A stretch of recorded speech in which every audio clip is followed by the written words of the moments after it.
La primera es que voy a recordar esta clase, estos comentarios ya los hice y discutí con ustedes en la segunda clase.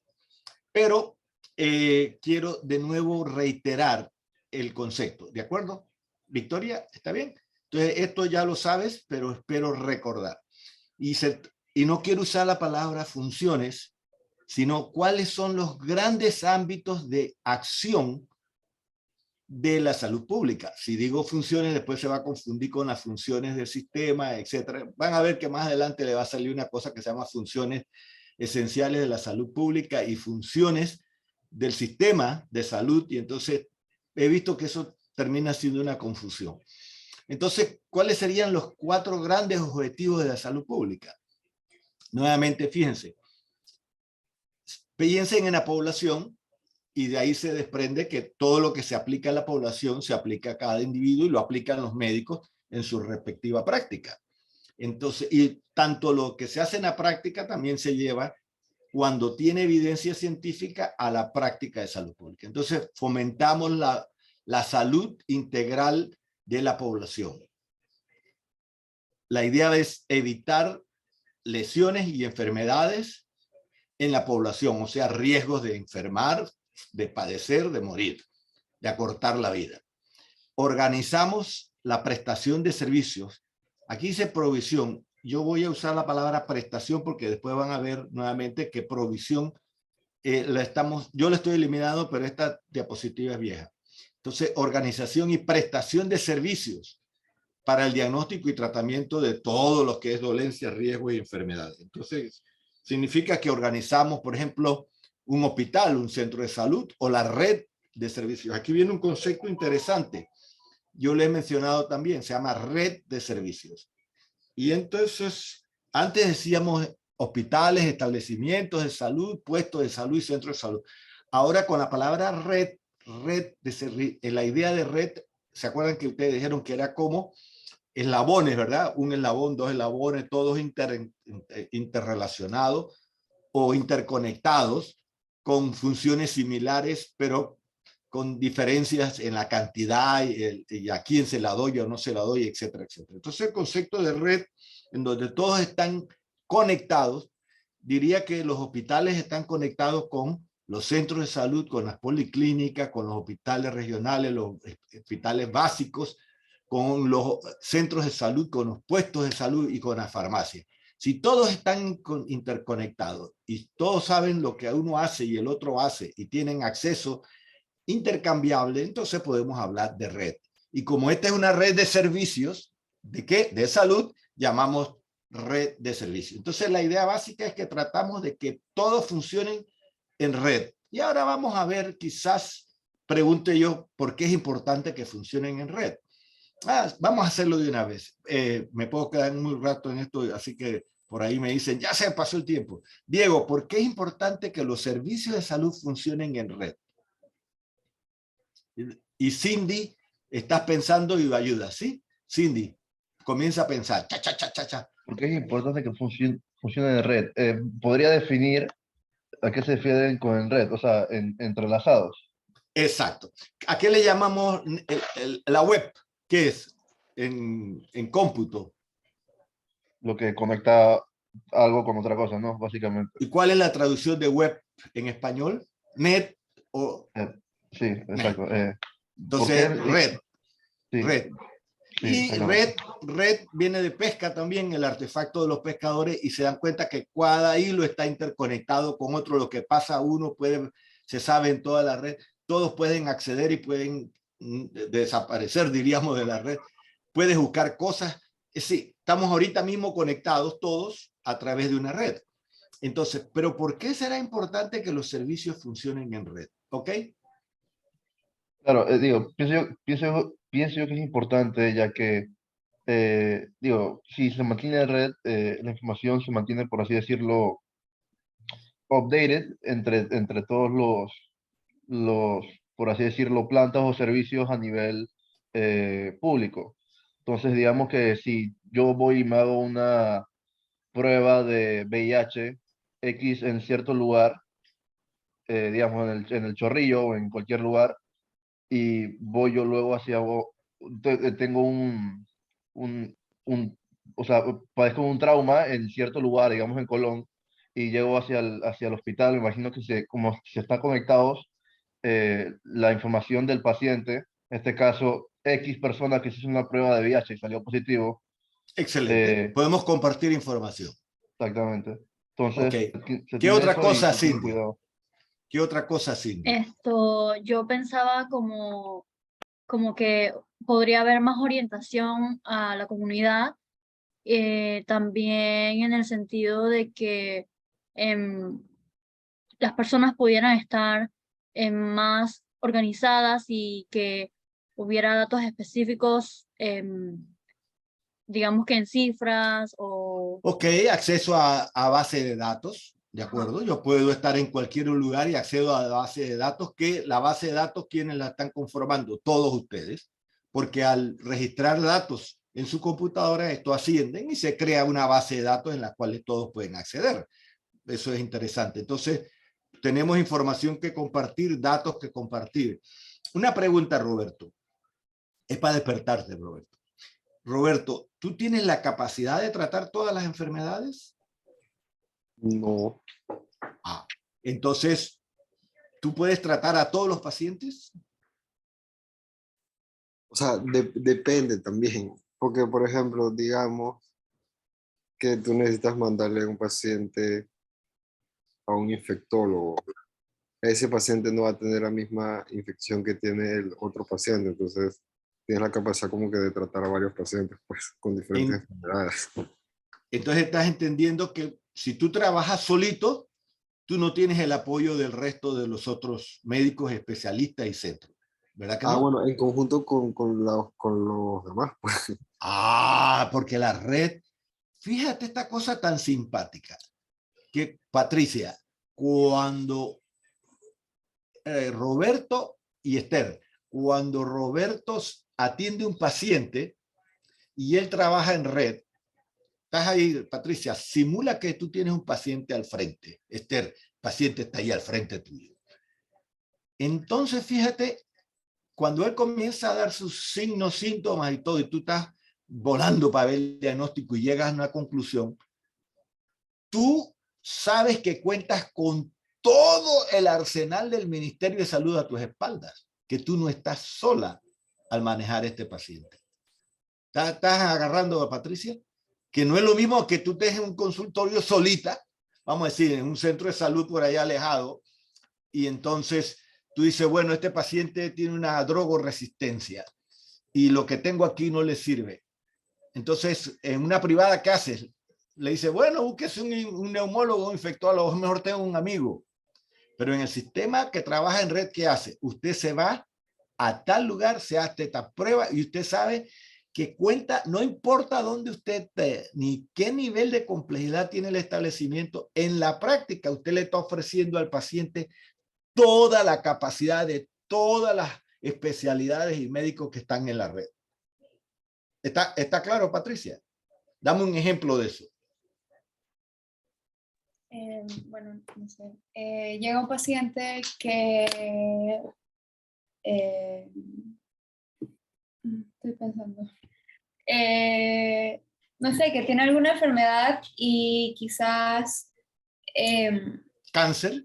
¿Te parece cáncer? ajá, y bueno, quizás en ese centro de salud no, no tienen toda, o sea, como que ¿Tendrán patólogo? no, o No, sea, ¿verdad que no? ajá. No, inmunólogo, oncólogo, nada de eso tendrán. Oye, se me fue la imagen. No, espérate, para ver. Alguien me hizo trampa. Camila tiene que ser. Cada vez que se me va algo aquí es Camila. A ver. Ya, Ana, ya estoy de nuevo de vuelta. Entonces, fíjate tú le ofreces al paciente, todos se fueron sin cámara. Emily, tú le ofreces no solo tu conocimiento, tu destreza y tu capacidad para hacer procedimientos, y también las del centro de salud en donde tú estás, sino que tú sabes que le puedes ofrecer a él desde ese puesto de salud hasta lo oncológico. ¿Te das cuenta? ¿Le conviene o no le conviene al paciente que tú trabajes en red? ¿Ves la diferencia? Trabajar en red. Entonces, tratar de organizar, volvemos a la diapositiva, organizar y prestar servicios para todo el manejo de un paciente en lo posible articulado en una red de servicios de salud. Entonces, por eso van a oír el concepto red de servicios de salud. Y es importante que tú siempre trates de articularte en un concepto de red. Además de eso, no solo devolvemos también las funciones a la gente, funciones físicas, rehabilitarlas, ¿verdad? Para que sean capaces. Fíjense que rehabilitación de nuevo es traer de vuelta las funciones que tenía antes de el paciente. Entonces, se rehabilita, la gente se devuelve función hasta donde sea posible, se presta los servicios, obviamente se fomenta los buenos hábitos, la vitalidad y salud, etcétera. Se previene la enfermedad y al final, ¿qué dice? También actuamos en salud pública como autoridad sanitaria. ¿Por qué? Porque muchísimas de las acciones y actividades que hay que hacer para prevenir, para dar vitalidad, para luchar contra los determinantes, podrían ser regulaciones de carácter legal, Esther. Por ejemplo, fumar, prohibir el fumar. Pero no puedes prohibir el fumar si no tienes la capacidad para prohibir. Y no puedes prohibir si tú tienes la capacidad para detener a la persona que está infringiendo la regulación. Entonces tienes que tener una capacidad para implementar lo que tú quieres hacer vía legal, ¿verdad? O de regulatoria. Entonces, cuando salud pública funciona como una autoridad, una ley para hacer cumplir las regulaciones que protegen de tu salud, a ese concepto se le llama autoridad sanitaria. Y comentaba, yo creo que en la primera, una de las diapositivas ahí como la 12, que decía que la gente conoce a la salud pública. Una de las definiciones que le da la salud pública, ¿se acuerdan? Es, te voy a echar a la salud pública. Lo que pasa es que ustedes son muy jóvenes y antes la gente, cuando hacía algo, por ejemplo, no recogían la basura, el vecino le decía, te voy a echar a la salud pública, llama al inspector. Y entonces al chinito, perdón por los que de descendencia china, le dicen, cuando está en el chinito, le dicen al chinito, eso está sucio, te voy a traer salud pública. Lo que pasa es que ustedes no van a comprar del chinito y no saben eso. Pero bueno, hasta los supermercados lo revisan. Y Carlos Cupa les va a explicar todo lo que es la acción regulatoria en un centro de salud. Entonces, queremos que haya una autoridad competente que haga cumplir las regulaciones, que formule regulaciones, leyes, reglamentos, etcétera, porque queremos preservar el bien común que discutimos la vez pasada, que la salud colectiva como un bien común, y luego hacer valer el derecho a la salud. Entonces se requiere alguien que tenga poder, que te lleve preso, que te multe, etcétera, etcétera, y eso lo hace un oficial sanitario que se llama un sanitarista, un salubrista, etcétera, etcétera. Por ejemplo, en la metropolitana, la región metropolitana de salud donde ustedes van a rotar, la máxima autoridad sanitaria, ¿quién sería? María Urieta.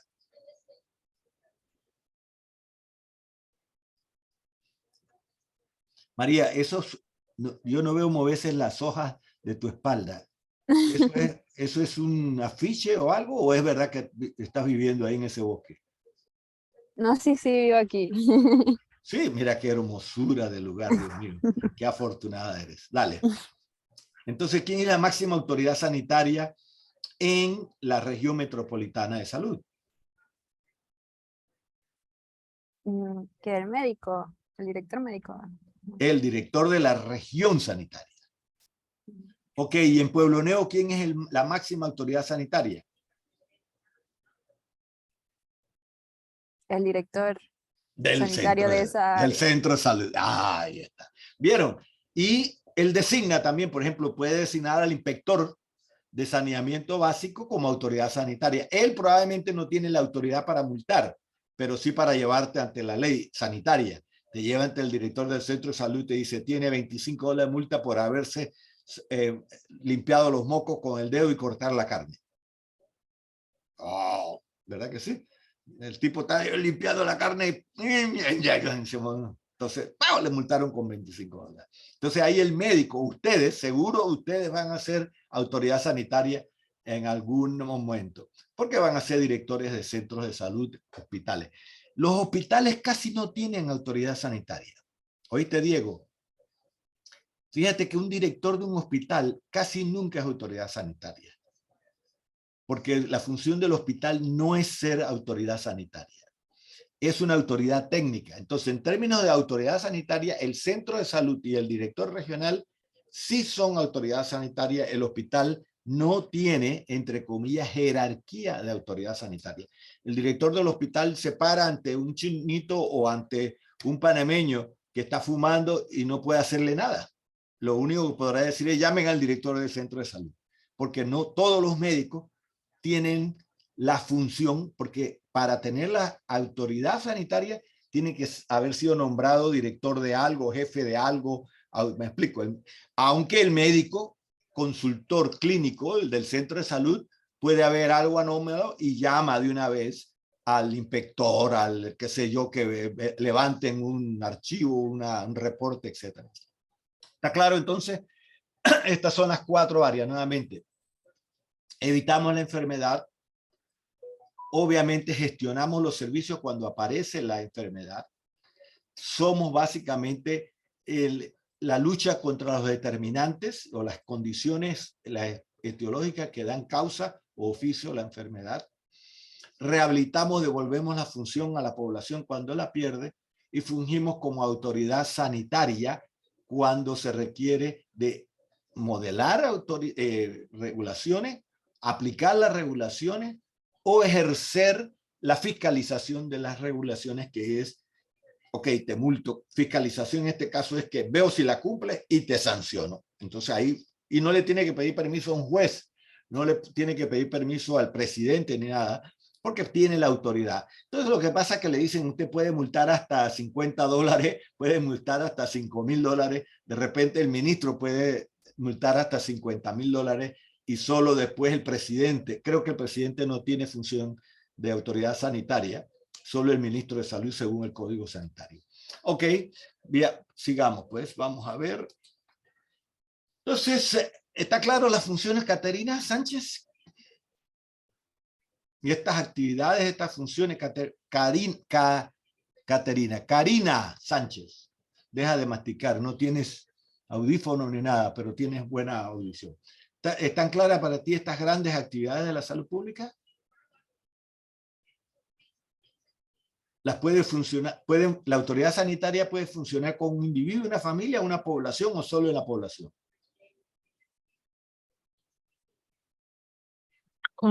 Debería ser con todos, pero Exacto. no está en la población. El médico tratante de una, ok, tú tienes hepatitis, vas al médico del centro de salud.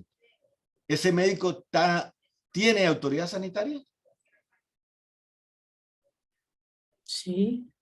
No, tendría el director del centro. Él puede notificar, encontré esto. Y si el director del médico lo asigna para estudiar el caso, entonces podría tener la autoridad sanitaria. Pero tiene que haber algo de delegación de la autoridad. ¿Te imaginas que todo el mundo tenga autoridad sanitaria dentro de un centro de salud? Me explico, es como una policía que no, por supuesto, no todo. Entonces, tiene que ser nombrado como autoridad sanitaria. Y normalmente eso recae en las regiones, en las áreas y en los establecimientos de salud no hospitalarios. ¿Estamos de acuerdo? Por ejemplo, el director del Santo Tomás no es autoridad sanitaria, a menos que le hayan delegado el concepto. Bien. Vamos a un concepto hoy. Ya estamos, ¿cuánta gente tenemos? Tenemos 25. 24. ¿Cuántos están en la lista de asistencia? Perdón, del website de la universidad, el Learning Site. ¿Cuántos somos ahora? No hay 32 nada, ¿no? Porque están llegando solo 25, 26 estudiantes. Hay como 6 a 8 que no están llegando. He hecho una lista con los estudiantes que iban a asistir al curso y la lista dice 36 estudiantes. Pero hay muchos de esos no están asistiendo a la clase. Eso es cierto, ¿no? Dice que hay 25 participantes y realmente 24, porque uno soy yo. Y ya me la sé la clase. Bueno, vamos a ver entonces, primero, alguien que me comente aquí. Victoria, ¿te parece, Victoria? Coméntate esta, Doctor, dice. Dígame. matriculados hay 29. ¿En qué? Matriculado de 29. Ah, ok. Entonces faltan seguramente, Roberto, todos se están metiendo en el listado para estar y ver cómo resuelven después el tema de la matrícula y eso. Pero dile que vengan a la clase, ¿eh? Porque si no, después van a tener problemas después, porque aunque estén matriculados o no se haya matriculado, oficialmente no están asistiendo a la clase y se les puede aplicar el reglamento. ¿Estamos?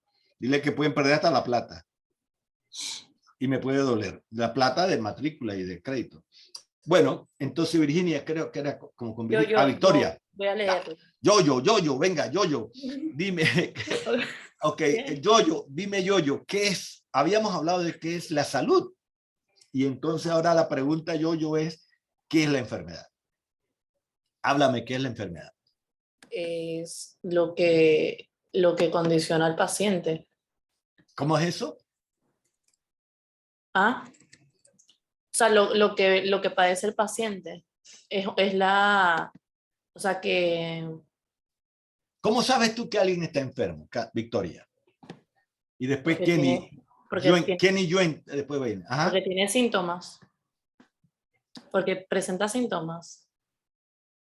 Okay. Y signos. Presenta síntomas y signos. ¿Podría completarle, Kenny? Kenny Yuen. Dígame. ¿Cómo que dígame? Ya yo te dije, ¿qué pasó? Dígame. Ya yo te dije. Kenny, ¿qué es enfermedad? Una enfermedad es una patología. Ok, ¿qué es una patología? ¿Y qué es una patología? Es algo que le hace daño al cuerpo. Oh, bien. Entonces tienes algo que va en contra del bienestar del cuerpo, pues. Y la mente no, ¿verdad? No importa mucho esa vaina, ¿verdad? También, profe. También. Oye, ustedes no, ¿será que ustedes perdí la clase? ¿No? Dijimos en la primera clase que salud era un tema de bienestar físico, ¿verdad? Mental también, ¿se acuerdan? Psicológico. Espiritual también.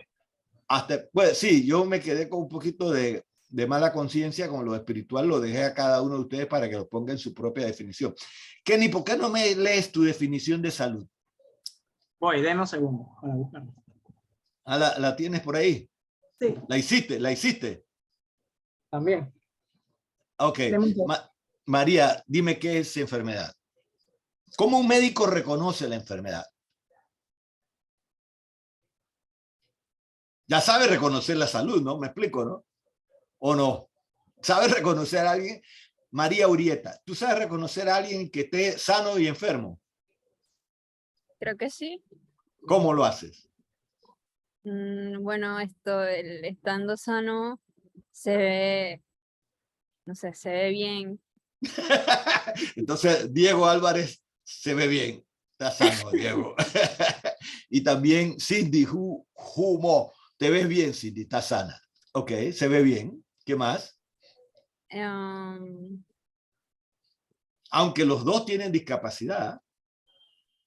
¿Cómo así? ¿Tienen lentes? Ah. Digo, no es una discapacidad. No estamos pensando que la discapacidad humilla a nadie, ¿no? En el sentido real. Pero dije, tienen una discapacidad o a lo mejor los lentes de Cindy deben ser estéticos. Espérate, a mí se me hace que son estéticos. O de Diego, está bien. Pues. Quiere verse al estilo Clark Kent. ¿Cómo es el de Superman? Ok. Dime, entonces, ¿qué estabas? ¿Cómo se sabe entre salud y enfermedad? María Montero, ¿cómo sé que alguien está enfermo? Porque se atora comiendo como Esther. Pues porque llega con quejas. Ah, ok. Un enfermo que se queja. Ok. Veamos si yo tengo un tumor bien avanzado, pero no me ha dado dolor ni síntomas ni nada. ¿Estaré enfermo? Sí. Ah, ok. Entonces parece que esa definición no pareciera ser suficiente. ¿Verdad que no? ¿Será suficiente eso de que se ve bien? No, ¿verdad? Ok, pero dime, ¿cómo hago, pues? ¿Cómo hago? Ok, ustedes esperan que la persona llegue quejándose. ¡Ay, ay, ay! ¿Qué tiene? Me estoy quejando, ya llegué. Bien, ok. Y me preguntan por qué me quejo. De acuerdo. Y en esa quejada, ustedes ya saben que estoy enfermo si estoy quejando. Eso es un poco lo que me están tratando de decir, ¿ah? ¿Alguien puede perfeccionar la definición? Victoria, de nuevo contigo. La definición entre salud y enfermedad. Entre enfermedad. La definición. Sí, dime qué es enfermedad. No te pongas muy compleja. Es una cosa sencilla. ¿Cuándo sabes que alguien está enfermo? Cuando hay no sé, cuando hay una alteración de su estado fisiológico, no sé. ¿Sí? Cuando, ¿verdad? Que dijimos en salud que había un equilibrio, ¿verdad? Un equilibrio entre lo Fisiológico. físico. Cuando pierdo, que tengo un equilibrio, mis funciones están al máximo potencialmente. Entonces, cuando yo encuentro que hay un desequilibrio en las funciones del individuo, ¿de acuerdo? O que él, cuando él te refiere a algo, tú comienzas a investigar, pero tú cuando diagnosticas que está enfermedad es porque ha habido un punto en donde la persona perdió el equilibrio biopsicosocial. O sea, el cuerpo, o lo psicológico, o lo social, él ha perdido ese equilibrio. Y por alguna razón ya está en un problema de desventaja que puede, como dice alguien ahí, crearle una situación patológica. Y patológica es algo que amenace su bienestar, su salud, su vida y sus condiciones o sus funciones. Entonces, una cosa interesante, tenemos pruebas para saber si alguien está enfermo. ¿De acuerdo, Roberto? Por ejemplo, cuando dieron bioestadística, Roberto, ¿diste bioestadística? Sí. Sí, algo, ¿verdad? Algo. ¿Te acuerdas de la curva de Gauss? Chuzo, la verdad. ¡Chuzo! ¿Sabes qué? Chuzo, prof. Chuzo, prof. Ok, María Montero, ¿te acuerdas de la curva de Gauss? No, profe. No. Bueno, ¿te acuerdas de la curva de normalidad? Sí. ¿Te acuerdas que es una curva así que parece una campana? Tiene dos extremos, ¿verdad? Cualquiera curva tiene dos extremos y una cúspide. Esa curva interesantemente dice que en el centro están los datos de la gente que está normal o sana. Y en los extremos están la gente que en cada momento de su examen o de su vida puede tener un desequilibrio. ¿Estaríamos de acuerdo? Entonces la curva de Gauss te está diciendo los parámetros de la salud o normales que tenemos. ¿Cómo yo llego a un parámetro normal? Primero dime qué es un parámetro de vida normal, María Urieta. Dame un signo de que estoy enfermo.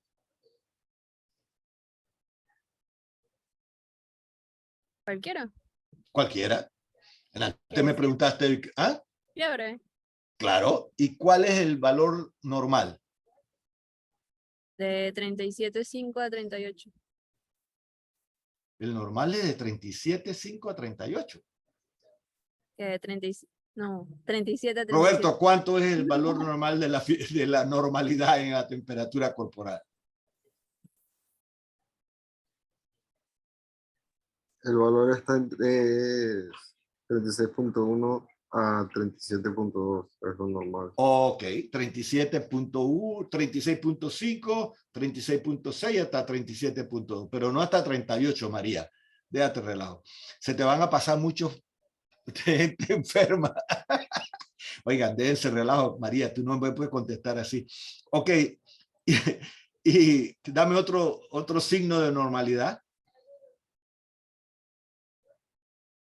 Dame otro signo de normalidad. La frecuencia, la presión arterial podrá ser, María. ¿Cuál es la presión arterial normal? Ya dieron fisiología, déjense relajo, María. Que ahí sacaron. 120-80. Ajá. 120-80. Ok. ¿Y cómo llegué a ese dato? Roberto, ¿cómo llegamos al dato de que la temperatura entre 36.6, 36.7 y 37.2 es normal? ¿Cómo llegó ese? ¿Por qué usamos ese dato? Porque antes de usarlo tuvieron que haber hecho investigación, pues, o sea, como que estudios. ¿Nunca te has preguntado cómo se llega a la normalidad? O sea, que cómo hicieron para sacar el valor normal de fiebre. Ajá, exacto. ¿Por qué 36.6 y no 36? Digo, evaluando a los pacientes y dependiendo de lo que cada uno presentaba en las diferentes temperaturas. Tú ya agarraste y evaluaste el paciente y tiene 36. ¿Y entonces? O sea, ¿Es un dato individual para cada paciente o cómo? la temperatura es de cada paciente. Es un dato universal, ¿verdad? O sea, la gente se puso a medir la temperatura de un gran nivel de población en todos los países distintos y la mayoría de las personas cayó en la curva de Gauss de normalidad.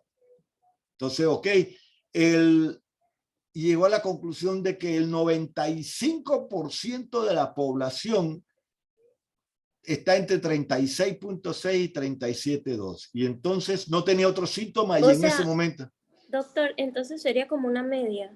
Ah, ya, porque esa es la media o la normalidad, la norma de la población normal.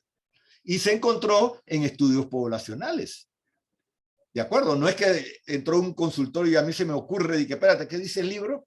Y la pregunta es, ¿y de dónde sacó el libro esa temperatura que es normal? Y entonces ha sido un esfuerzo paulatino por muchos años de verificar la temperatura de la gente que no tiene otro síntoma de nada y se supone estar normal. Entonces, en cualquier momento yo agarro el salón y le tomamos la temperatura a todos ustedes y resulta que todos excepto uno, y ese uno tiene resfriado, ok, todos los demás por temperatura están normal. ¿Está claro el concepto de normalidad? Que es medición estándares que tiene la población, la mayoría de la población que está sana. Entonces yo puedo decir que la normalidad es eso, es cuando tiene los estándares adecuados a la mayoría de la población. Y está enfermo cuando algunos datos de los estándares que acabamos de analizar están fuera del rango de normalidad. ¿Ven cómo se define estadísticamente hablando? La persona está fuera de los rangos esperados normales. Y esto se aplicará a otros que no sean signos de temperatura, frecuencia cardíaca, frecuencia respiratoria. ¿A qué otra cosa podríamos aplicarlo? ¿Dónde más podemos saberlo? Ya sé que están en octavo semestre, así que no se preocupen. O sea que no hay, eso no es de nota. Esther, ¿a dónde más? Por ejemplo, las funciones hepáticas también tendrán estándares normales. Esther Abadi, ¿el hígado tendrá funciones estándares normales de funcionamiento? Sí, obviamente. Obviamente. ¿El riñón? También todo tiene funciones normales. Todos los órganos son capaces de habérsele identificado su estándar de normalidad.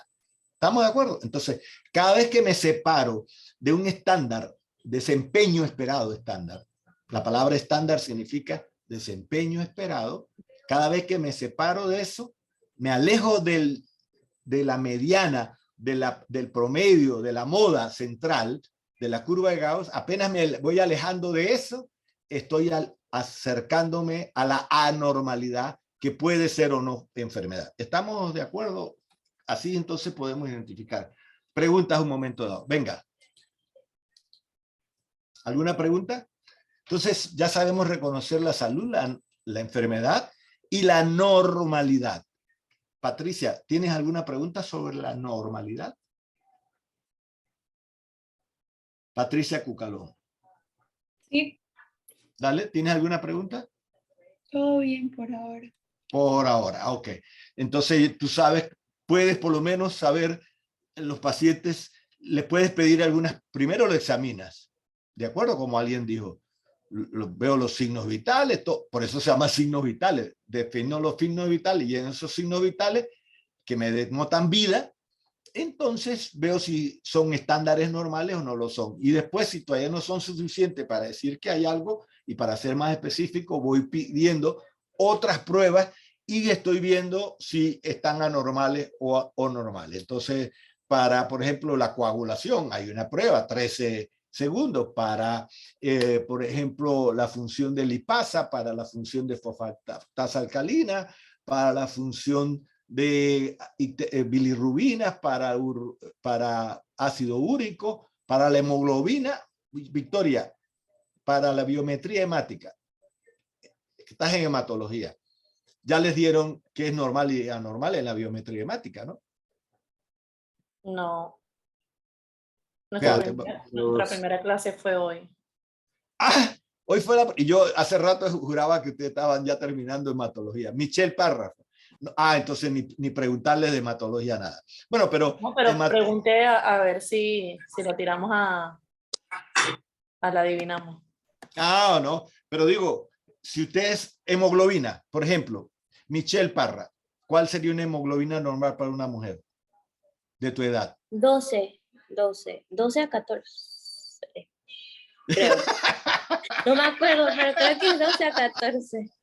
Está bien, te voy a aceptar. Como 11.5 a 13.5, pero está bien, 12 a 14. De todas maneras, no es gran diferencia, pero si encuentras 8, ¿qué diría que la persona está? Tiene una hemorragia o se está muriendo o algo así. Perfecto. Por lo menos puede decir que tiene anemia, ¿no? Uh-huh.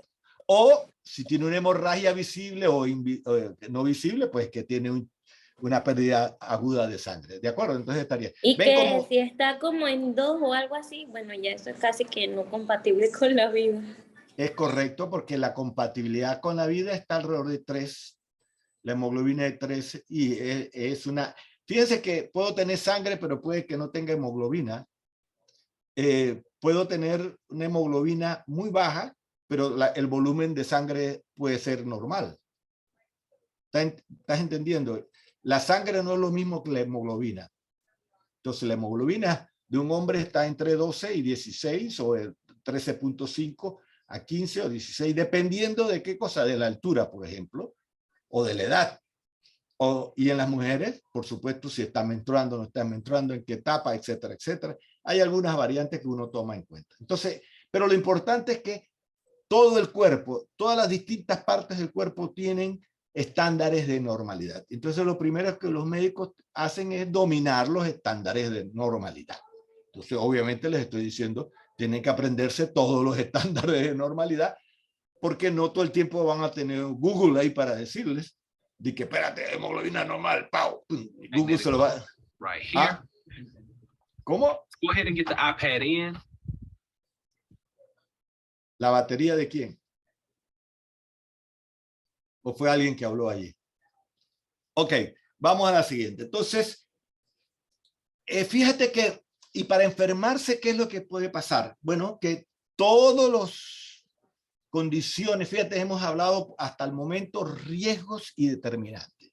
Hemos dado un poco más de esfuerzo a determinantes y decíamos en determinantes que eran condiciones que ponían en riesgo la salud, o sea, que condicionaban que se dieran ciertas condiciones para que tú fueras más susceptible, más vulnerable a la enfermedad. Entonces, yo tengo ciertas condiciones que, y ya lo hemos analizado, va a haber una clase específica, pero vamos a ver algunos de estas. Entonces, cuando digo que estoy enfermo es porque esos determinantes de la salud han estado actuando agudamente, y la palabra aguda es muy rápidamente, o crónicamente, que es larga duración. Entonces, los determinantes pueden actuar de corta o rápida acción o de larga duración. Cuando es larga, se acumula. Entonces, tenemos enfermedades crónicas. Y si es aguda, como en el caso de las infecciosas, obviamente los periodos de enfermarme son mucho más cortos. Entonces, puede haber enfermedades crónicas. Camila, dime una o dos enfermedades crónicas. La hipertensión. Correcto. ¿Y una aguda, Esther?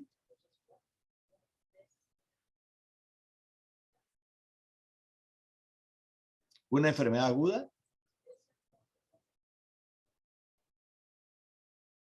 Perdón, fue conmigo, es que tenía el volumen apagado. Una enfermedad aguda. Enfermedad aguda, un resfriado común. Correcto. No hay que buscarle, las preguntas todas son sencillas, no te hagas. No, está no bien. las busqué, es que mi mamá me estaba gritando hace un minuto y por eso tuve que... Dile que No, tu profesor le dice que tú tienes que tener silencio. Dile eso para ver que tu profesor de salud pública dice que hay que tener silencio en tu cuarto, en tu lugar, para ver qué dice, para por que me eso mande. entro a mi cuarto y ellos entran, salgo, ellos salen, ya. Ten cuidado que yo soy papá también. No voy a estar a favor tuyo, siempre a favor de tus padres. Ok. Imparcialmente. Bueno, entonces, Camila, si todos los riesgos y los determinantes para un problema patológico o una pérdida de salud se dan, entonces habrá un momento en que te enfermas. ¿Estarías de acuerdo, Camila y Victoria? Entonces, fíjate, pierdes el equilibrio por la acción de los determinantes o de algunos riesgos que hay en el ambiente. Y entonces yo quedo en enfermedad. La idea básica entonces de que hay periodos antes de la enfermedad y hay periodos después de la enfermedad. Entonces, todo lo que pasa antes de la enfermedad le llamaremos periodo prepatogénico. Prepatogénico. A ver si está aquí. Aquí está. Bingo. Aquí está. Entonces, dice que la enfermedad realmente tiene una historia. Mira Victoria Mujica, la enfermedad tiene historia. Y lo que hace el médico es encontrar la historia de la enfermedad. Fíjate, la gran función del médico aquí es, ¿y cuál es su historia? Entonces tú le preguntas al paciente cuál es su historia. Tanto así que te le llaman historia clínica. A la búsqueda de signos, síntomas, antecedentes, determinantes, etcétera, etcétera. Y entonces tú vas diciendo, le pasó esto y entonces vas armando la historia natural del paciente. Y entonces, y tú le preguntas de repente, ¿y cuándo tuvo el primer síntoma? ¿O cuándo le dolió por primera vez? Y la paciente le dice, bueno, hace 3 días yo estaba sana y en la tarde del jueves, en la tarde, tuve fiebre y me dolió el cuadrante inferior abdominal. Entonces tú dices, caramba, una apendicitis, Roberto, una apendicitis, ¿ok?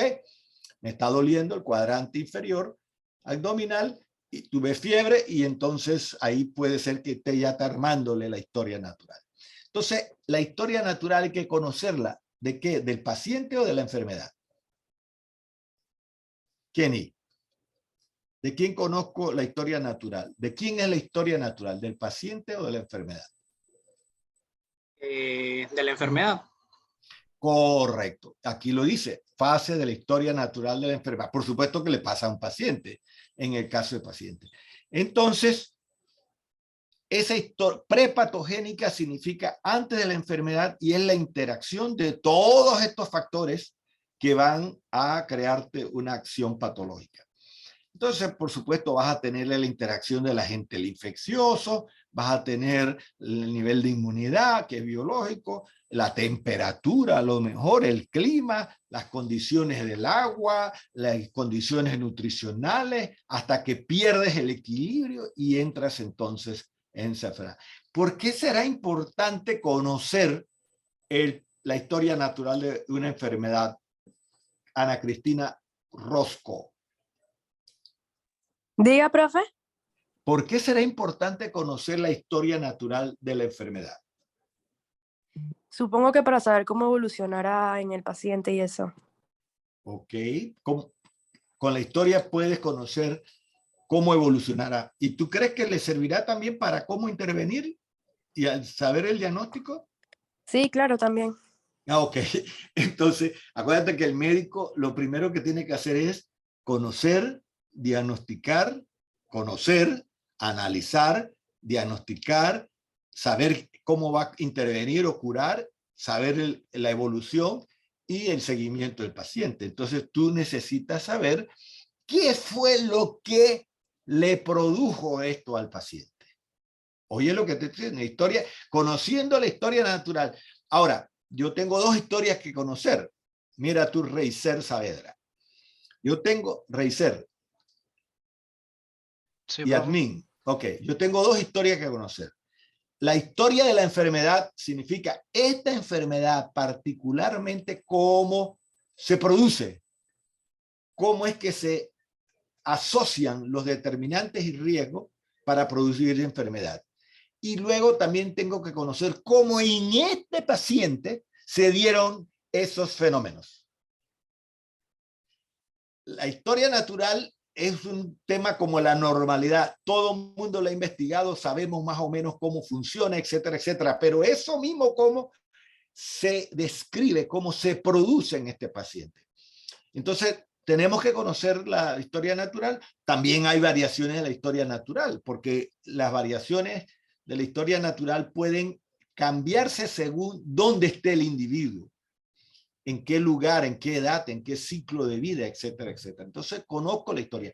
Para un epidemiólogo o un salubrista, conocer la historia natural es saber cuáles son los determinantes que determinan que se enferme, cuáles son los riesgos que intervinieron y cómo se dio el estallido, cómo se dio el problema y obviamente también qué tratamiento es el más adecuado y cuál va a ser la evolución del paciente si se interviene o no se interviene. Entonces, obviamente es descriptivo, es predictivo el tema y conociendo la historia de la enfermedad. Entonces los médicos en general son básicamente gente que debe conocer con claridad la historia natural de las enfermedades y saber cómo cada historia natural se aplica en cada paciente o cómo se desarrolla esa historia en cada paciente. Por lo tanto, conozco la historia natural de la enfermedad y el médico busca cómo se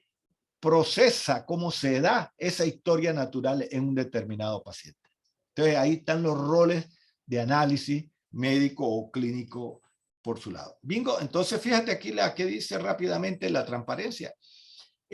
Obviamente que nos interesa conocer la historia natural de la enfermedad en la población para saber qué cosas hay que intervenir, por qué, cuánto, dónde, qué cosas específicamente tenemos que hacer, cómo se daría el tratamiento, cuáles son los equipos, cuáles son los insumos que se requiere, cuáles son los daños que van a haber, porque tengo que predecirlo, tengo que tenerlos en cuenta, y cuáles son los elementos de esta acción. Entonces, para que devolver la función. Entonces, usamos para que la población se proteja y para el paciente individualmente para curarlo, para devolverlo a su función de normalidad. ¿Estamos claros, Mónica?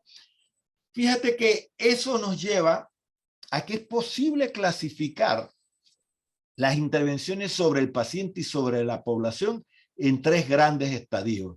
Melissa Sonliu, fíjate, tres grandes estadios que le vamos a llamar estos estadios niveles de prevención. Y esa es la clase de hoy. Todo esto para decir niveles de prevención. O sea, el concepto de niveles es como una escalera, tres grandes escalones, donde el primer escalón le llamamos prevención primaria, el segundo escalón, prevención secundaria, y el tercero le vamos a llamar prevención terciaria. Y la palabra prevención, Mónica Bustos, pon tu cámara, Mónica Bustos. Te estoy esperando, Mónica. Mónica Aquí estoy, Bustos. profe. ¿Tu cámara está buena o está mala? Ya la tengo, pero está un poquito oscuro el cuarto.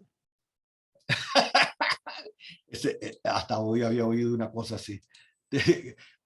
No es que está oscuro, está... Mónica, ¿dónde está tu...? Espérate, es que ya hace rato Ya la también. tengo puesta.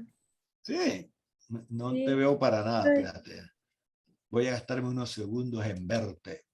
Mónica, ¿dónde estás, Mónica? Mónica. No veo a Mónica.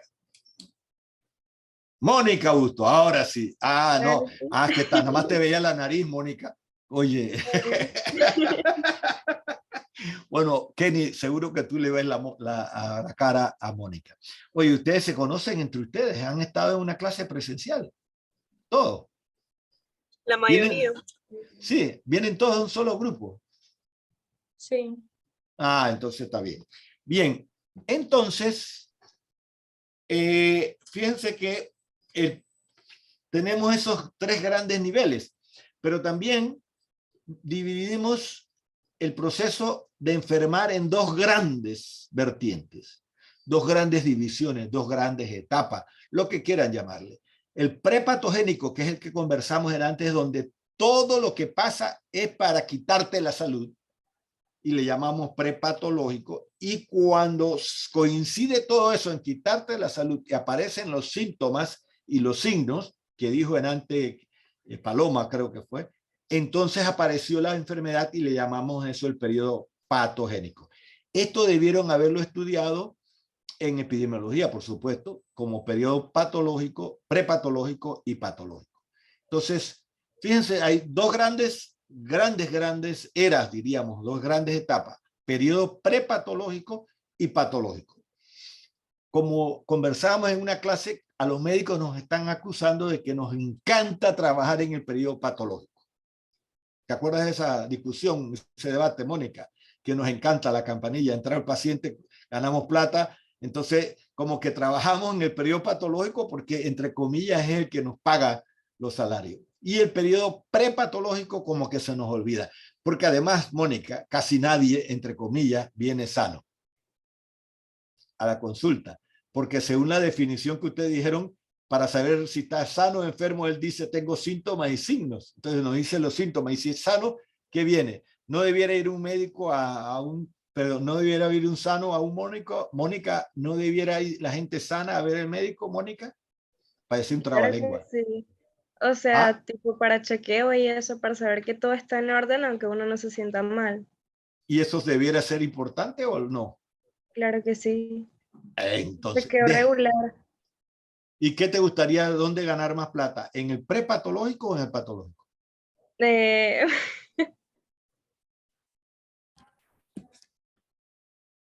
no lo sé. ¿Cómo que no lo sabes? A ver, Paloma Arosemena, tienes el periodo prepatológico y patológico. ¿Dónde es que tú te ves trabajando? Ahí estás en un carro. No, no, no, te me vas a chocar. Como salud pública, yo creo que prepatológico, ¿no? Ajá, y como médico clínico en el patológico. Exactamente. Ok, pero nosotros nos parece, te voy a dar el dato, es que la verdad que el clínico debería estar en las 2. Pero yo sé que tú dijiste predominantemente. Eso es lo que Pero tú es que quisiste.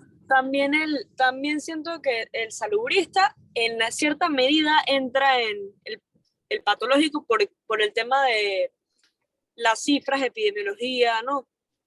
De Es que correcto, o es sea, correcto, pero siempre ambos van a entrar en cierta medida, pienso yo.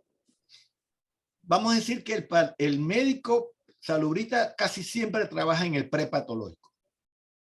Pero el Exacto, clínico, casi siempre. pero el clínico debe trabajar en los 2.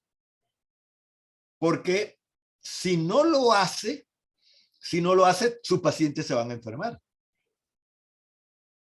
¿Me entendiste, Paloma? Claro, es lo que comentaba el doctor de pediatría hoy, que le estamos curando las enfermedades, pero no nos preocupamos por la obesidad que tiene ese niño, ni promovemos que tenga hábitos mejores y que se meta en algún deporte, etcétera, Entonces, ¿no? olvidar el periodo prepatológico hace que lo que haces como médico es curar la enfermedad. Y entonces yo creo que el médico lo que tiene que ver es preocuparse por la salud. Obviamente que al preocuparse por la salud cuando la pierdes, entonces actúas para repararla. Pero quizás la verdadera función del médico, eso es mucho más claro en pediatría, por ejemplo. En pediatría, a ningún médico le gusta que se enfermen los niños. Es un fracaso del pediatra que el niño se enferme. Es un fracaso del obstetra que la mujer se enferme durante el periodo de embarazo. Y es un fracaso, está claro cuando, o sea, para un médico pediatra y por ejemplo, y un obstetra, la enfermedad es un fracaso de la práctica médica. Si Mónica va a ser pediatra, si Mónica Busto va a ser pediatra o Paloma va a ser pediatra, cada vez que se le enferme un niño, en la práctica la madre le va a preguntar por qué dejó que se me enfermara. ¿Por qué no me avisó de que estaba obeso? ¿Por qué no me dijo que tenía que vacunarlo? ¿Por qué no me dijo que no estaba haciendo un desarrollo fisiológico normal? ¿Por qué no me dijo que el crecimiento y desarrollo estaba normal? ¿Por qué no me dijo que había un problema neurológico o psicológico? ¿Por qué no? No, porque lo que debe conocer un pediatra es la historia natural y lo que es estar sano. Porque la labor del pediatra es a toda costa mantener sano a los niños.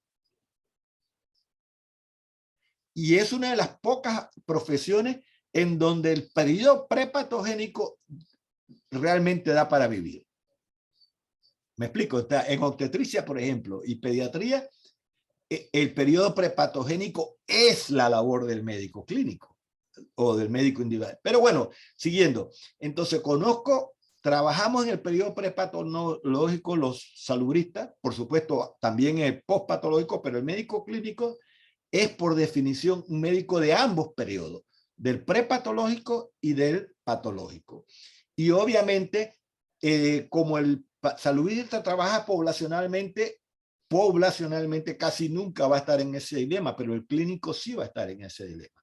Porque él sí está viendo una persona, no está viendo una estadística, Paloma.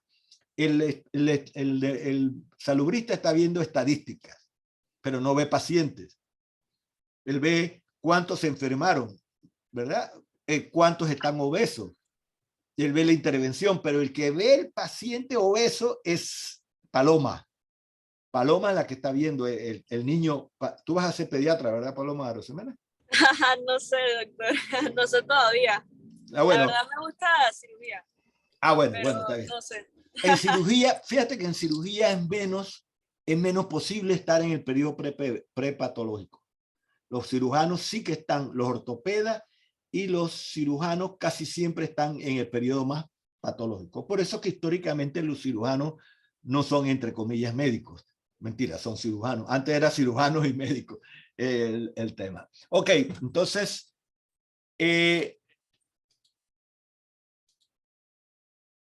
volvemos a la historia natural y vamos a revisar de nuevo cuáles son estos determinantes que producen condiciones concretas para que yo enferme. Kenny dice las de empleo, la de vivienda, de ingreso, los servicios sanitarios, el trabajo determinante, el estigma, situación de migrante.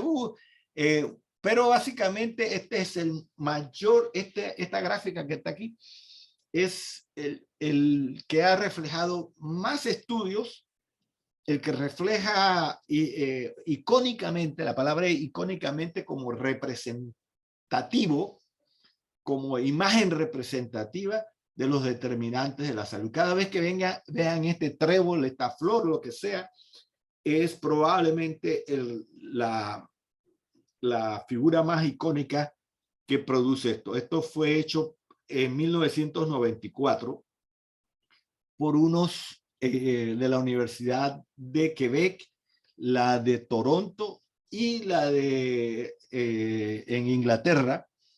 No me acuerdo qué universidad, pero no fue la de Oxford. Aquí está de British Columbia, pero no fueron ellos los que hicieron eso. Y salió con el informe de la LONDE de promoción de la salud. Veamos qué quiere decir este trébol. Dice que para que alguien se enferme, el ambiente social y económico, el comportamiento y destrezas del cuerpo de salud, del sistema de salud y de la población, las influencias biológicas, que en este caso pueden ser los que llamaron físico y la genética, el ambiente físico y el acceso a los servicios de salud y el tipo de tratamiento. Y el grosor de estas aspas que están aquí nos dicen cuán fuerte es el peso que tiene esto en la determinación de la salud o de la enfermedad de la persona. Entonces, lo que está diciendo es que el ambiente socioeconómico es un determinante muy fuerte para que usted se enferme. El ambiente físico es muy fuerte también, pero mucho menos los propios servicios de salud, lo biológico, aunque eso no está ahora mismo con los estudios del genoma humano y con la transición epidemiológica estamos viendo que quizás en unos 10 años el tema de las influencias genético-biológicas se va a acrecentar mucho más, porque al eliminar vía inmunidad muchos de los agentes infecciosos, entonces esto quizás vaya a crecer en el futuro, que es la influencia biológica hablada por la genética y por la estructura física de los individuos. Y luego las capacidades de las personas, de los comportamientos, sus hábitos y los comportamientos y destrezas en salud que tiene tanto los servicios como la población general. En pocas palabras, los determinantes de salud de mayor fuerza son el ambiente social y económico, el ambiente físico, que esto es cierto ahora mismo, que las destrezas, la información en salud que la persona y la población tenga, y que cada día, entre comillas, los servicios de salud puede ser que sean menos necesarios o menos determinantes en la salud de las personas. Eso es una contradicción, porque todo el mundo diría que los médicos son los más poderosos, en su presencia o ausencia son los que determinan la salud de la persona. Eso puede ser objeto de debate, pero eso es lo que se ha encontrado teórica y académicamente. Este que está aquí, y aquí ya casi tenemos una hora y ya vale la pena comenzar a descansar un poco y venir el chiste. Camila, prepárate con tu chiste, que sean buenos los dos. Este diagrama. ¿Ya mismo? No, termino el diagrama y dices el chiste, pero todo el mundo tiene que reírse, ¿eh? Si no, vas a ver. Ok. Está bien, está bien. El que esté leyendo el libro de Yuval Noah Harari, que no es Yuval Noah Harari, que a propósito fue nominado como una de las mentes más influyentes en nuestra era. Creo que le dieron un premio en estos días. No sabía que... Es un interesante... pero esta es una adaptación de su ciclo. ¿Y qué es lo que dice? Lo traté de hacer yo, no estoy muy seguro que funcione. Por favor, échenle un buen pensamiento, menos Paloma, que está manejando, que si lo hace, ese es un determinante de la salud, de salida nos va a pasar. Tú sigue allá y oye nada más, Paloma. Ok. Entonces, lo que dice Noah Harari es que el elemento socioeconómico se desarrolla como un ciclo vicioso y crea circunstancias socioeconómicas determinantes para la salud y la pobreza. Pero básicamente que también la pobreza son determinantes de la salud. Entonces el concepto básico que está de lo socioeconómico, él dice, pobreza y educación determinan hacia dónde va una persona y su salud. Y obviamente su estructura mental y todo lo demás. Y estableces como un ciclo de dominio del poder político, poder económico, poder militar, poder físico.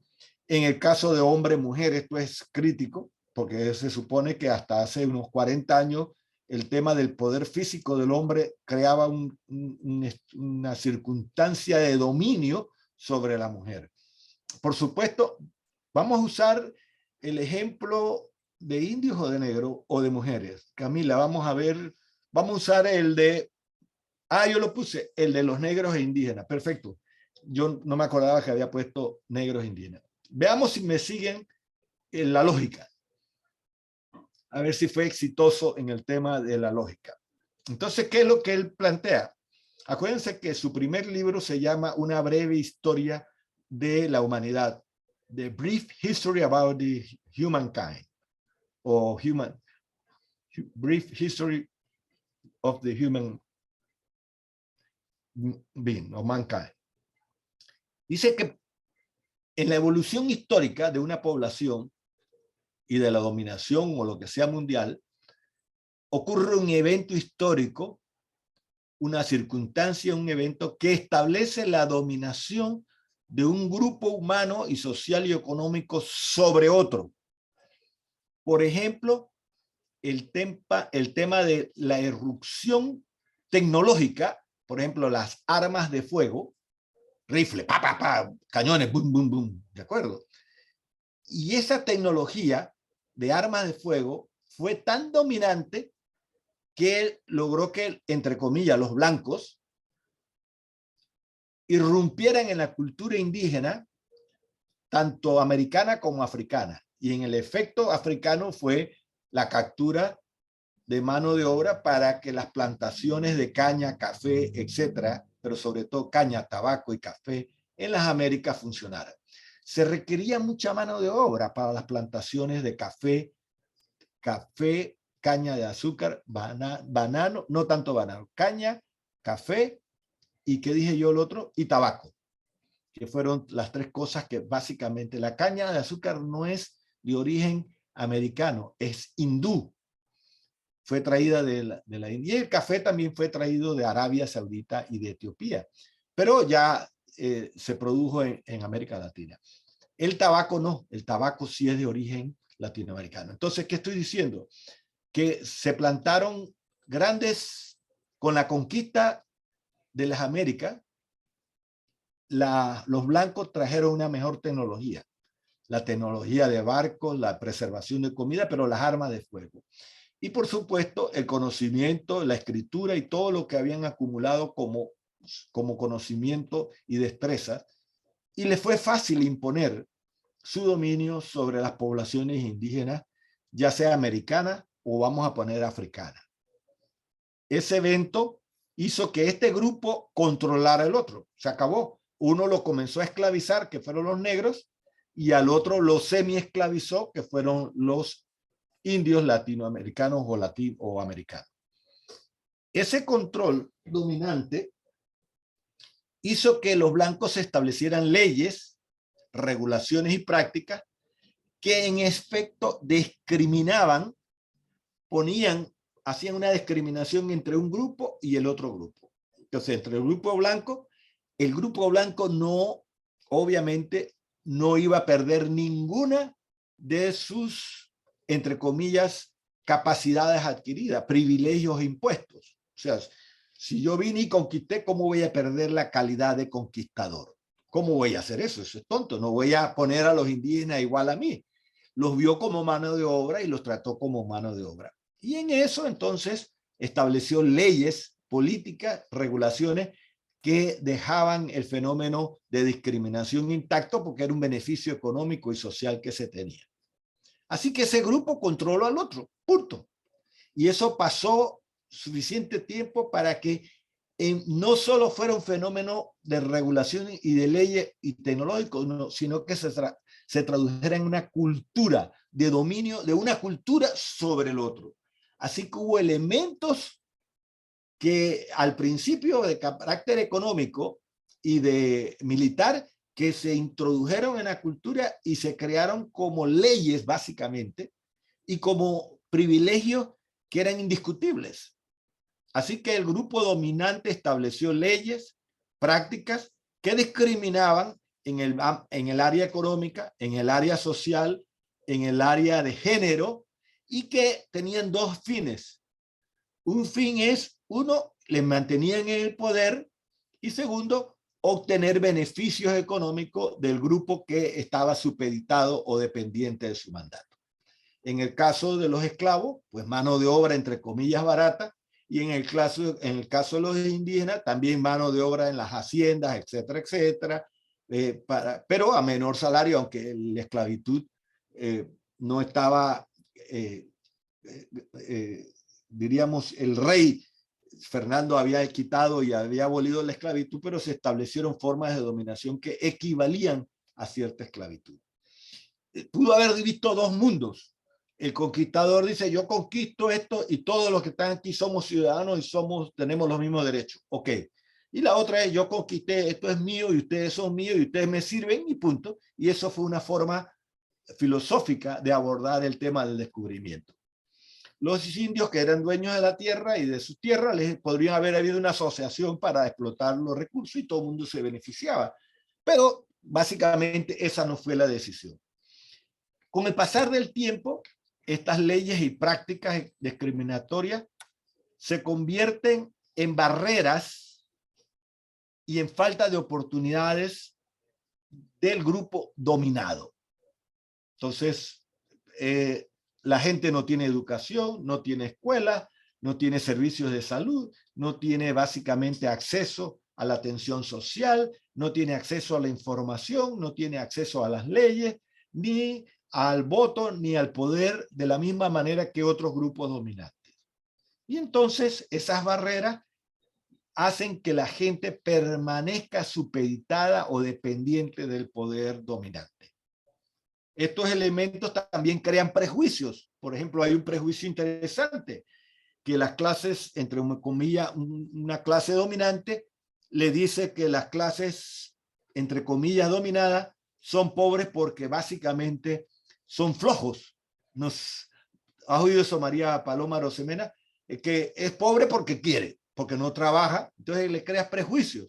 O las mujeres... Sí, lo he escuchado mucho y tengo mi opinión al respecto.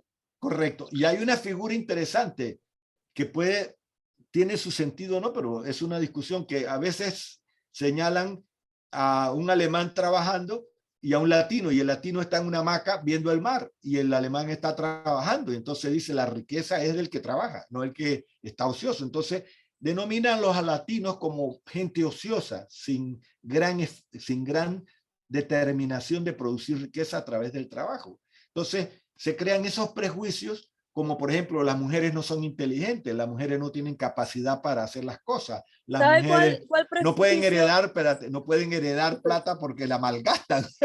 Doctor, una pregunta. Dime. ¿Cree que pudiéramos agarrar un break? Sí, claro, ya estoy terminando. Ya, Roberto, no te preocupes, que en la que tiene el poder del break es Camila, que nos va a dar el chiste, y ella tiene el deber de, cuando se aburre, decir, voy a decir el chiste, ya tengo. Estoy terminando esta sección. Como 10 minutos. Ah, Camila, ¿cuándo lo dijiste? Nunca. Yo dije, usted dijo que iba a hablar y entonces ya yo decía el chiste. Yo dije que, bueno, está bien. ¿Y yo seguí? Sí. Pido perdón, pues. Déjame terminar este último cuadrito, pues. Entonces Usted dijo que ya voy a terminar este cuadrito y voy al otro. En serio, en serio. Okay. Entonces, fenómenamente lo que estoy diciendo es, y espero que ustedes agarren los hints, las pistas del tema. Los grupos dominantes establecen reglas políticas, leyes, regulaciones y prejuicios para controlar los otros grupos. Eso no significa que yo sea de extrema izquierda ni de extrema derecha ni nada. Es simplemente un fenómeno histórico y social que se da, y eso crea discriminación y inequidad. ¿Y cómo vamos a definir inequidad? Y este es el último concepto de este periodo, en este momento antes del chiste, es que la inequidad es el concepto que dice que hay diferencias entre las poblaciones y entre las personas que no son atribuibles ni a la biología necesariamente, ni a la condición humana, sino creadas por los hombres. Como en el caso de género, la palabra género significa que son construcciones sociales, roles que le asignamos a las mujeres, pero son construidas precisamente para mantener la dominación sobre el tema. Entonces, por eso un sexo determina cuando ya no es necesario. A lo mejor eso fue necesario en alguna época histórica de la evolución de la cultura y de la humanidad. Estoy diciendo que obviamente para defenderse de los mamuts, los hombres salían a cazar y las mujeres se quedaban cuidando el fuego. A lo mejor esa división del trabajo era oportuna. Pero puede ser que a lo largo del tiempo ya no es necesaria, pero se mantiene. Entonces, mucho de la salud está dada por estas determinantes que hemos creado artificialmente en nuestras sociedades. Muchas de las barreras y de las determinantes económicas y sociales son creados por los propios humanos para mantener dominio y son capaces de producir enfermedad. Y aquí lo dejo. Camila, chiste y break. Va, pues va. También malos, por si acaso, pero ajá. ¿Ya diste el chiste? ¿Ah? Ah, yo pensé que ya habías dicho el chiste. No, o sea, los dos están bien malos, pero ajá. Bueno, el primero, una señora le pregunta a otra señora, ¿miedo al COVID? Y la señora le contesta, no, a los peores de mi marido. Y hay otra que dice... Ya, espérate. No entendí. ¿Quién entendió? Es que lo último. Yo entendí con mascarilla. Hay una señora con mascarilla. Entonces, bueno, Entonces, o sea, una señora le pregunta a otra señora, miedo al COVID, y la otra señora, o sea, la señora que tiene la mascarilla le dice, no, a los peos de mi marido. ¡Ay! Dios mío, con razón lo dijiste tan rápido. Ok. Ajá, y la otra es, ¿por qué el hombre quiere tanto a su auto? A ver, contesten los hombres, ¿por qué? Porque el auto me lleva donde quiera y la mujer me prohíbe ir donde quiera. Bueno, es porque es lo único que pueden manejar. Lo demás nada lo pueden manejar. Ah, Mira eso. oh, mira eso, como dice el otro. Ok, 5 minutos Y ahora de sí, break. break. Pero te das cuenta que 10 eso que minutos, acaba de doctor. ¿sí o decir, qué? 10 minutos, te acaba de decir eso, cae exactamente en esto. Ese es un prejuicio, ese es típicamente un prejuicio social que ayuda al control de un grupo humano sobre el otro grupo humano. ¿Te das cuenta ahí, no? O sea, el dominio, ¿no? Los hombres hemos hecho creer que las mujeres nos dominan y por lo tanto, o los que hacen las mujeres, Claro por lo que sí, tanto, ustedes no pueden vivir sin las mujeres. está bien, una cosa que no pueda vivir sin ellas, pero otra Nada, cosa no es el puede, porque dominio. tiene todo está El preguntando, dominio. y me ¿Quién puedo es el poner dominio? esto, y me puedo ¿Y de poner dónde lo es otro, y esto me queda lindo, y esto me queda feo. No, no, no, nada, no pueden. Es que Listo. Está rociando. Rey. pero probablemente el dominio de la mujer se da básicamente en la pareja, probablemente, pero a nivel económico, social, colectivo, hay un dominio del hombre. Y Jamás. se ha creado, En mi salón dominamos las mujeres. lo que pasa es Y que no ese lo salón, nieguen. con Porque ese son salón, 200 y caen en banda, ¿qué vamos a hacer nosotros? no quiero decir nada. Cada una Váyanse, cuenta por 3. párense, vayan a descansar un rato. Pues. No, ¿Ah? yo digo que sí. Bueno, la estadística y todo demuestra que las mujeres consumen muchísimo más servicios que los hombres. Ah, bueno, o sea, sí, pues. Y Tipo, cumplen, pensaba que era de que tipo ellos y pues, o sea, podían ir dizque, igualmente que las mujeres, pero, o sea, creo que las mujeres sí tienen el consumen derecho más. de ir, tienen el derecho, Sí, pero consumen sí, menos servicios. sí, Y sí, es las un mujeres tema de consumen. género, y probablemente es un tema de género, porque se ha inculcado a los hombres que son más fuertes, como alguien dijo, un tema de vanidad, los hombres fuertes no tienen enfermedades, no van por cualquier cosa al médico, y tienen también probablemente menos necesidades de salud. Por ejemplo, probablemente los temas ginecológicos, los temas de salud reproductiva, de planificación familiar, por ejemplo, obviamente la mamografía, el Papa Nicolau, todas estas cosas los consumen mucho más fuertemente. La tasa de vacunación en las mujeres es más alta que la de los hombres y por supuesto también dijimos algunas cosas que los hombres tenemos hábitos de vida más riesgosos que las mujeres y hablábamos del alcohol, hablábamos de los accidentes de tránsito, de los homicidios y violencia, hablamos de los accidentes laborales porque tenemos profesiones más riesgosas y hablamos también de que el infarto y la enfermedad isquémica del corazón aparece mucho más temprano porque las mujeres tienen hormonas como, como el estrógeno, los estrógenos que les protegen de enfermedades coronarias. Entonces, se comienza a morir mucho más hombres por enfermedades coronarias y por lo tanto hay más abuelas que abuelos. Conclusión final, y tienen mayor esperanza de vida las mujeres que los hombres. ¿Está claro en el cuadro? Entonces, Sí. hemos mencionado como 7 u 8 determinantes de la salud de los hombres y de las mujeres. ¿Entendiste las determinantes aquí? Sí, pues. Ok, vamos a la siguiente. A ver, le toca a Juan Álvarez. Dígame. Juan, qué bueno. ¡Ey, qué rápido contestaste! Juan, dime, ¿qué ves en esta gráfica? A ver, dice tasa de mortalidad de menores de 5 años por lugar de residencia. Bueno, aquí podemos observar, como dice en el título, la tasa de mortalidad de menores de 5 años por lugar de residencia en la República de Panamá del año 2013. Ajá. ¿Qué dice, pues?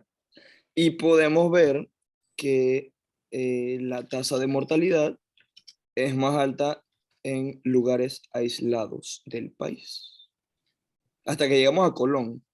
Ahí posiblemente puede ser por delincuencia. En Colón por delincuencia. Es que estaba contestando el chat. Espérate.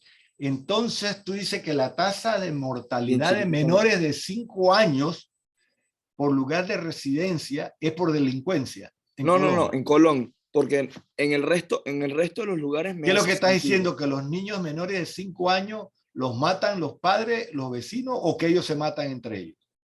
No sé, la verdad. Tendríamos que hacer un estudio con referencia al tema. ¿Qué pasó en mi Colón? No, mentira. En verdad estaba esperando que Diego dijera algo. Di algo, Diego, algo. Profe, casualmente,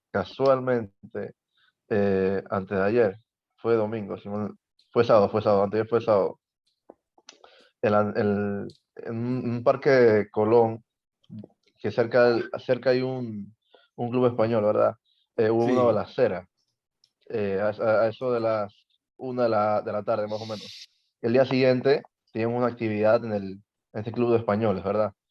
Entonces lo que sucede es que cuando hubo la balacera, ese mismo día había una fiesta de cumpleaños y por a razón el lugar estaba abierto. Entonces en la balacera, obviamente, era para matar a un objetivo. Se le disparó al señor, Y la bala mataron rozó, una bala pero, perdida. pero mataron, la bala le dio a la cabeza a un chiquillo de 4 años, imagínense. ¿Vio? Ok. Ahí está, ¿vio? Ok, normalmente esos son eventos bien infrecuentes, pero voy a plantearte una alternativa. ¿Ves que ustedes están diciendo toda, con toda certeza, y está correcto decir que probablemente Colón es más violento, aceptado? Sí, no, Pero- digo, asumo que Colón está en un puesto relativamente elevado en la gráfica por el tema de que, aunque a veces se nos olvide, en la provincia de Colón también hay partes de la comarca. Por ende, puede que el difícil acceso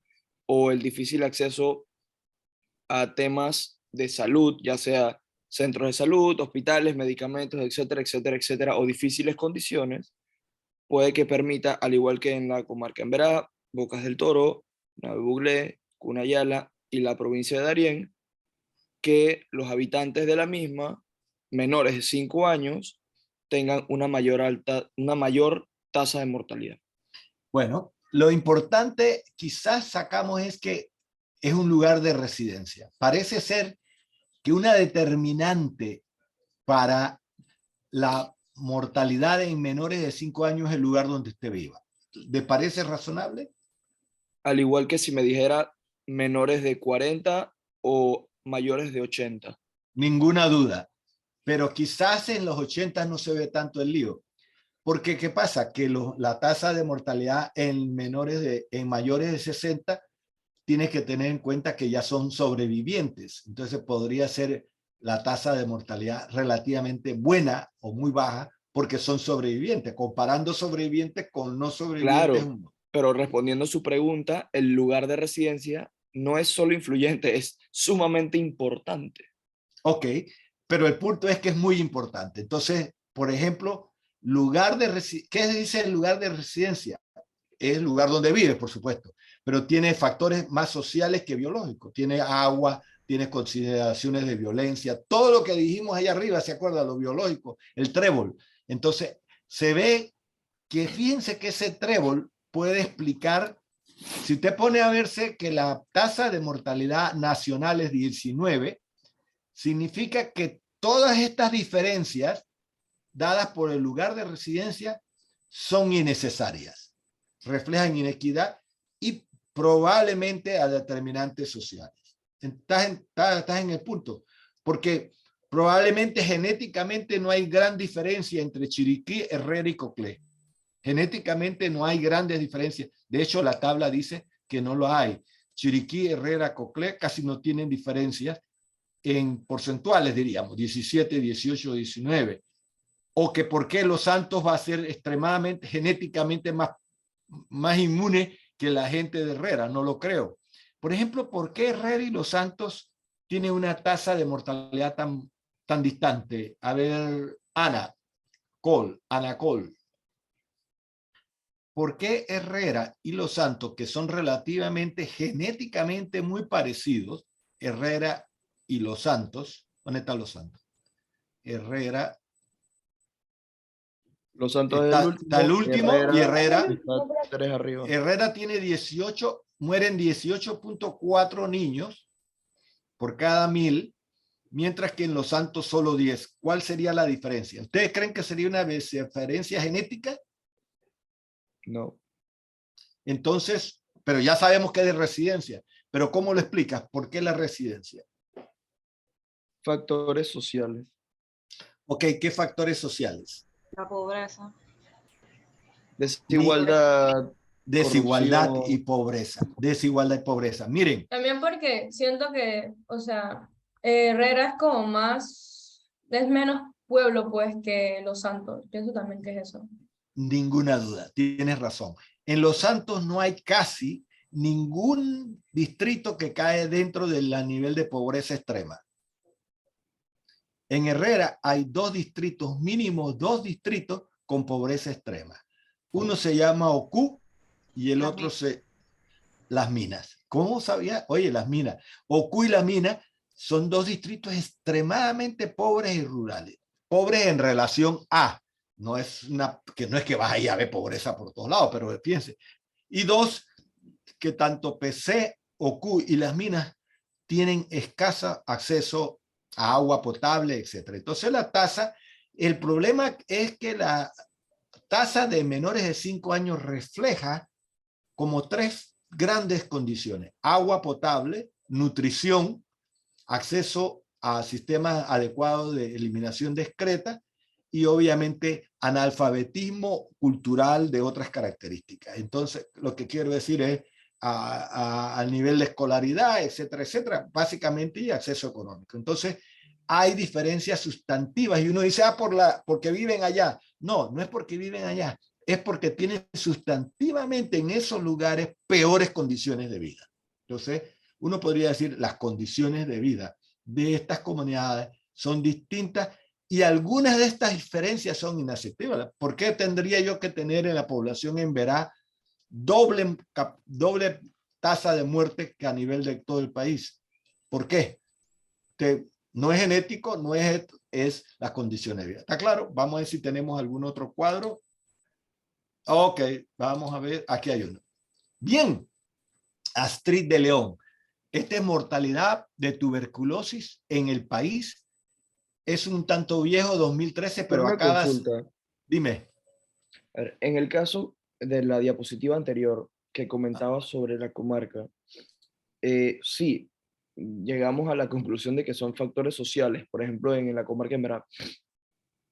Y en Herrera y Los Santos, obviamente. Claro. O sea, a lo que voy es, digo, sí engloba, pero podríamos englobar el tema de difícil acceso a los servicios. Sí, claro que está. Claro. O sea, no, claro, engloba dentro de los factores sociales, porque por temas de corrupción, desigualdad, bla, bla, bla, entra, pero podríamos englobarlo en algún otro nicho. Sí, el tema de acceso lo dijiste muy bien. No en Herrera, probablemente no en Herrera con Los Santos, porque en Herrera y Los Santos hay buena red de servicios de salud. El acceso no es tan complicado. Parece ser complicado es la oportunidad y la calidad de la atención. O sea, aquí hay comportamientos acerca de salud, destrezas de la población acerca de la salud, pero también hay acceso oportuno y eficaz al acceso. No es que no haya enfermera ni haya médicos, sino que los servicios no son eficientes, no son capaces de atender a la gente oportunamente. Y entonces puede ser, porque esto básicamente es menores de 5 años, significa probablemente tiene menos pediatras o los pediatras o los médicos generales no están viendo niños o no están, o el tema nutricional, que en Ocú eso es cierto y en Las Minas es cierto. Y entonces, y obviamente es un acceso funcional a los servicios. Tú lo dices muy bien, porque los servicios no están haciendo lo que tienen que hacer. Si tenían que mejorar la nutrición, no lo están haciendo. Si tenían que hacer planificación, no lo están haciendo. Dígame. Ok, lo que pasa en Herrera y Los Santos, que va a defender a las provincias. Ok, No es eso, sino que, o sea, hay muy poco personal médico, porque no quieren venir a trabajar como que al interior, o sea, siempre quieren estar como que en la capital, ya que como que Herrera y Los Santos, puedo hablar por ellos, hay muy o sea, muy pocos casos que uno ve, pues, porque digamos, yo tengo un amigo que ahorita mismo ya él es médico general, terminó su internado y todo, y él me dice, Camila, o sea, acá en Chitré no hay mucho que hacer. O sea, en cambio en Panamá tú haces de todo, pues, de todo un poco. En cambio acá en el interior es como pocas cosas lo que uno ve. Dije, casos dije, wow. O sea que si él no ve enfermos o no ve determinantes allá, pero precisamente dónde es Lo que que hay... somos ¿dónde hay- fuertes, por eso no nos enfermamos, no mentira. No, miren, eso no Herrera y es Los un Santos es tema. lo mejor que hay en el mundo. De hecho, Los Santos tienen las mejor condiciones de salud del país. ¿Ah? Estamos conversando es porque comparamos a Los Santos con Herrera, pero fíjense que todo aquel que está debajo de 18, Chiriquí está en 19, está excelente. El problema comienza probablemente en Colón, Darién, Gunayala, Nove, Bocas y en Verá. Entonces, las comunidades de Colón hacia arriba, por decir algo, son las que peor dotación tienen. Yo lo estoy comentando, es que la diferencia entre dos buenos, dos que están en excelentes condiciones, pero aún así en excelentes condiciones, tienen graves diferencias. Y no explicable Profesor, por la... pero Dígame. es curioso que haya tanta diferencia entre Herrera y Los Santos, porque en realidad todo el mundo en Los Santos se atiende en Herrera, porque por lo menos lo que es el distrito de Los Santos per se, pues, nadie va a atenderse a Las Tablas, porque queda más lejos. Todo el mundo va a atenderse a Chitré. Y entonces, por Esa tiene ejemplo, que ser tú eres una chitreana perdida. no, jamás de Los Santos, fanática. sino que me queda aquí mismo. Pero entonces también la gente de Las Tablas también se va a Chitré porque hay más clínicas y todo eso. Y entonces los hospitales están como más equipados, pues. Lo que Entonces, pasa- por ejemplo, lo- pero es que casi me parece curioso que haya tanta diferencia Es entre que ahí está Herrera la y Los diferencia, Santos. ahí están los números. O sea, sí, pues, En pero, Los Santos no se muere nadie porque se atienden todos en Herrera. ajá, pues, pero entonces la El- misma gente de Herrera no se atiende ahí, pues. Pero espérese, joven amiga, está perdiendo de vista algo. Este dato se saca de la certificado de defunción. Y los certificados de defunción están dados por procedencia o donde vive, no donde se atiende. Entonces, tienes algo de razón, pero lo que sí quiere decirse es que si tienen bastante y buen acceso a los servicios de salud, que lo tienen, pero hay sustantiva diferencia entre las dos provincias, ¿a qué es atribuible? Y yo lo que le estoy comentando es que la diferencia es atribuible es que Herrera, por muy rica que parezca Parita y Chitré básicamente, pero tiene distritos y comunidades extremadamente pobres, como lo son precisamente la comunidad el distrito de Ocú y el distrito de Las Minas y algo de Los Pozos. Esos tres distritos eran uno de los tres con Olá, con San Lorenzo, con Olá en Aguadul, en Coclé. Eran distritos extremadamente pobres. Estaban en la línea de pobreza. Entonces, a pesar de lo rico que es Herrera, tiene poblaciones muy fregadas como son Ocú y Las Minas. Está el punto. Ahora, la diferencia entre Herrera y Emberá es enorme, es 18, es casi 2 veces y media. Pero veamos un tercero, que es tuberculosis, creo que venía uno. Ok, y aquí Doctor, una terminamos. pregunta, no entendí la Mañana parte... terminamos. Mañana, dale, dime, la última súper pregunta. bien, entonces, mañana le hago la pregunta, ¿no? Puede Iniciamos ser, no, con- pero hámela porque se te olvida, dale. Pregunta, antes que se te olvide. O sea, no entendí la parte que usted dijo, o sea, que, un ejemplo, si yo me muero en el Cecilio y yo vivo en Panamá, el porcentaje va para Panamá y no para el Cecilio. Exacto, se lo atribuyen al lugar donde tú vives y después que hayas notificado dónde tenías tu residencia. No tiene nada que ver dónde mueras. Ah, ok. Por eso es que es por Si vivo en dos procedencia. lugares. Por eso que dice que lugar de residencia, no lugar donde se atendió. ¿Y si vivo en 2 lugares? Uno nada más puedes notar, el certificado nada más puedes poner uno. Di que espérate, vivió, no, di que 4 horas, no, el certificado dice lugar de donde tiene su residencia oficial y dice las tablas, murió en Chitré, pero sí, pero nada más hizo morir allá, pero vivió las objetivas condiciones de vida de donde vive son las que determinan su condición de vida, no el lugar donde se atiende. ¿Entendieron el punto? Esta es una tabla que dice es donde depende de donde tú vivas, así te mueres. Eso es lo que está diciendo la tabla. Que es una inequidad innecesaria porque no debiera haber grandes diferencias por el lugar donde tú vives. Y vamos a ver, yo creo que tengo una tabla que tiene de países. Espérate, para ver si tengo una de países. De función. Por ejemplo, aquí está países de ingreso bajo. Fíjense, no, bueno, mañana lo vemos. Pero lo importante es esto que vamos a ver de cáncer, perdón, el de tuberculosis. Y aquí terminamos porque ya estamos en hora y ya estoy cansado. Y ustedes también. Entonces, esto es tuberculosis. Bien, Ronaldo, la tuberculosis como enfermedad primero es infecciosa, requiere un periodo relativamente largo de contacto, bastante íntimo con una persona infectada. Y 3, está determinada modernamente por VIH, por pobreza, por desnutrición, por alcoholismo. Son las causas de tener o no tuberculosis. ¿Estamos de acuerdo? Fíjate que el Mycobacterium, para poder florecer, ¿qué determinantes necesita Luisa Paola Flores?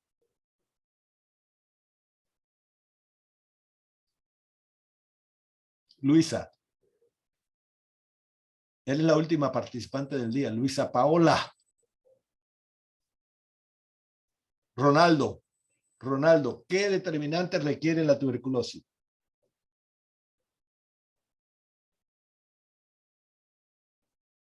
Paloma Rosemena, salva a estos sinvergüenza. ¿Cuáles son los determinantes de la tuberculosis? Yo creo que estar en un área endémica, no sé, y obviamente estar con un contacto, ¿no? O sea... Primero un contacto, ¿de acuerdo? ¿Y dónde puedes conseguir más un contacto? ¿Qué cosa? En un ¿Y área dónde endémica. puede haber más un contacto? En la comarca Cunayala. ¿Por qué? Porque la gráfica lo dice. Qué sinvergüenza. Básicamente. Ustedes son, básicamente, está bien, pues, ok. ¿Para No qué es les mentira. pregunto si ustedes dirían, mira, ok, hay una explicación inmunológica y No, genética. sí, eso es lo que yo iba a agregar, que muchas veces tienes la tuberculosis, pero en un segundo contacto es que te da, ¿no? Tengo entendido, o sea, te dan la sintomatología, Bueno, no en el déjeme, primero. bueno, voy a hacer rápido, pues. En la comarca Gunayala, la gente vive en casa, en familias extendidas. ¿Qué significa familia extendida? Que vive los abuelos, los nietos, los hijos, las esposas y los esposos, los padres y las madres, y si hay un tío, etcétera, etcétera. Son familias donde todo el mundo que es familia vive en una sola casa. Eso se llama familia extendida. Y puede haber más hacinamiento que en otros lugares. ¿Está siguiéndome, Paloma? Segundo, probablemente la comarca Cunayala. Más hacinamiento, dijo, doctor. Sí, hacinamiento. Hacinamiento es claro, mucha claro. gente en un solo cuarto, pues una sola casa. Entonces probablemente hay más contacto físico y hay más tiempo de exposición. Y, es verdad, y tampoco las islas no son tan grandes. Las casas viven pegadas una de la otra, casi no hay diferencia. Si usted ve una foto de las islas de Gunayala, hay una choza, la otra choza, todas las chozas, usted estornuda y toda la comunidad queda infectada. ¿Estamos claros? Entonces hay unas condiciones clásicas de vivienda en Gunayala, que también se hacen algo en Nave Buglé, porque aunque sea montañas y bastante dispersas, las comunidades viven en muy estrecha intimidad y familias extendidas. La segunda es que las comunidades indígenas, étnicamente originarias, tienen menos inmunología, menos defensa inmunológica que los de, entre comillas, con genes europeos. Porque los europeos tuvieron por muchísimo, la tuberculosis la trajo los españoles y los ingleses y todos los colonizadores, pero no era una enfermedad americana. Entonces, no hay endémicamente una resistencia innata y genética. Entonces, fíjate, lo social y lo genético. Por supuesto que los estudios dicen que el ingreso de calorías y de proteínas entre la comarca Nove y Gunayala es como 20 o 30% menor que el resto del país. Y eso lo demuestra el tamaño de los gunas, que menos ingreso de calorías, incluso de los Nove. Entonces usted va a ver y hay una diferencia sustantiva contra los indígenas guna, que alcanzan una estatura de 1,60, 1,65. Usted no ve un Nove de 1,90, 1,88.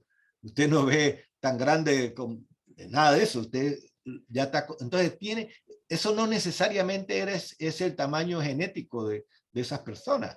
Entonces no hay una expresión completa genética por un nivel de desnutrición interesante. Entonces, pero fíjense, mortalidad por tuberculosis. En Los Santos, nuevamente 0. En Herrera, 0.9. Esto dice que hay buen acceso a la atención de salud aquí.